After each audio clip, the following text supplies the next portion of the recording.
à faire ce que notre cher Père a fait. Considérer les jeunes comme notre programme de vie, notre raison d'être, dépensant pour eux toutes nos énergies jusqu'à notre dernier souffle. Don Bosco n'est jamais absent pour ces jeunes. Pour approfondir cet aspect, je vous confie une anecdote.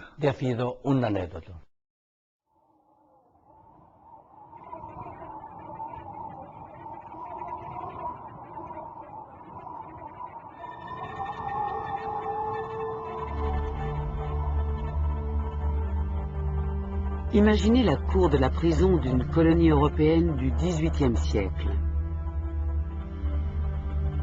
L'aube est là, transparente, et tandis que vers l'est, le soleil commence à remplir le ciel de couleur dorée, un prisonnier est conduit dehors, dans la cour, pour l'exécution.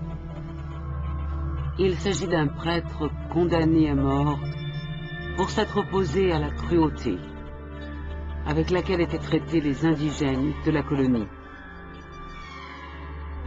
À présent, il est debout, contre le mur, et il observe les membres du peloton d'exécution, ses compatriotes.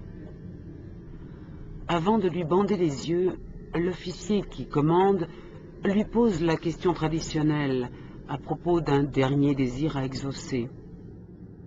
La réponse arrive comme une surprise pour tous. L'homme demande à jouer pour la dernière fois un morceau avec sa flûte.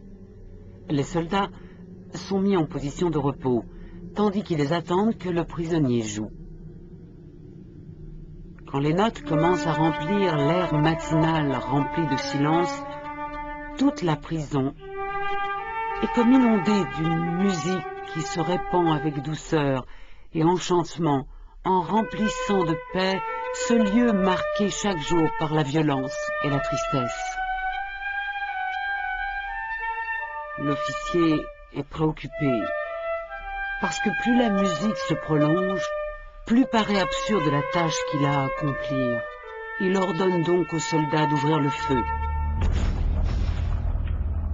Le prêtre meurt aussitôt, mais à la stupeur de tous les présents, la musique continue sa danse de vie, au mépris de la mort.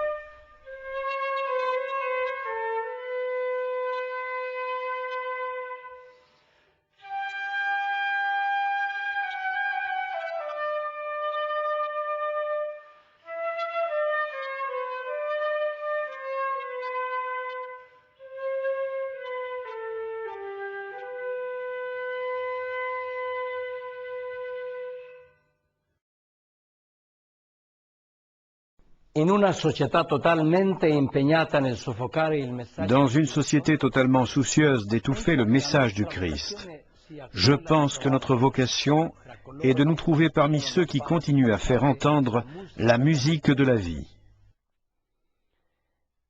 Dans un monde qui fait tout pour que les jeunes n'entendent pas l'invitation insistante du Christ à venir et voir, c'est notre privilège que d'avoir été attirés par Don Bosco et encouragés à jouer la musique du cœur, à témoigner de la transcendance, à exercer la paternité spirituelle, à stimuler les jeunes à aller vers une direction qui corresponde à leur dignité et à leurs désirs les plus authentiques.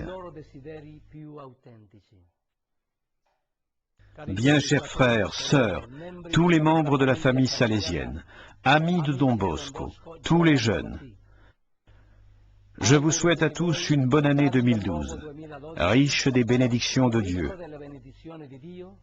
ainsi qu'un engagement renouvelé pour continuer à faire entendre la musique, notre musique, celle qui remplit de sens la vie des jeunes et qui leur fait trouver la source de la joie. En connaissant et imitant Don Bosco, faisons des jeunes la mission de notre vie. La missione della nostra vita.